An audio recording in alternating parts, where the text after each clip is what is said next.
This is good because I don't think I've ever heard you talk about this from Super Chat. What are your thoughts on the death penalty? Am I wrong to think that Canada should have it? Oh, well, the first thing is there's crimes that the proper penalty is obviously death. Obviously. And I've read a lot about serial killers, for example. I read a lot of brutal material, you know. I was very interested in criminology and antisocial behavior as well as political pathology. It's like there are guys like, I think it was John Wayne Gacy, who, yeah, you don't want to know about him. I think he begged the judge for the death penalty. He knew himself as like, there was no coming back from where he went. So, but that's not the issue for me. The issue is, do you give the state that much power? And I would say, practically, no. I think this is a very callous way of looking. I think in the United States, it costs $20 million to put someone to death. It's like, why? Well, because the state shouldn't just be able to do that easily. And they make mistakes, like a lot of mistakes. So you got to get your theory about this right. Are there crimes that warrant death? Yes. Like violent rape might be one of those, you know, and there's certainly crimes that go beyond that. I mean, if you have a daughter, mother, someone you love who's raped violently and you're not homicidally enraged by that, there's something wrong with you. It's up to the state to take that burden off of you with a sufficient penalty. And maybe that penalty should be death, but then there's the state. It's like, who's the monster here, the criminal or the state?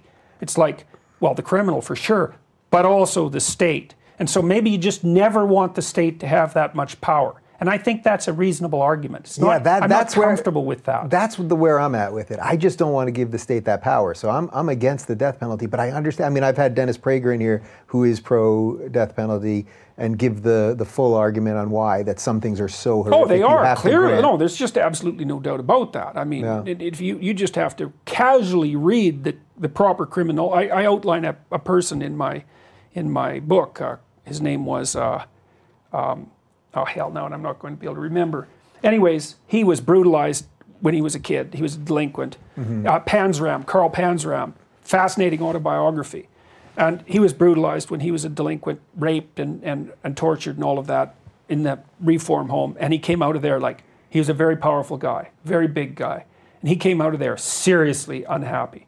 And he spent his whole life producing nothing but mayhem. And his dying words were, he was being hung.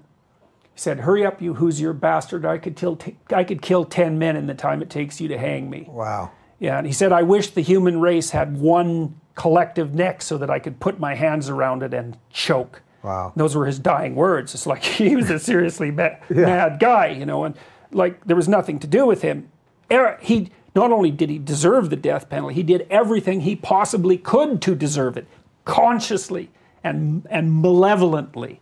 And I talk about him in the chapter about getting your house in order before you criticize the world. But that's not the issue. It isn't the issue. It's not the case that there are things that are so vile that you shouldn't be around anymore. There are things that are so vile that you know you shouldn't be around anymore. Not the issue in my estimation.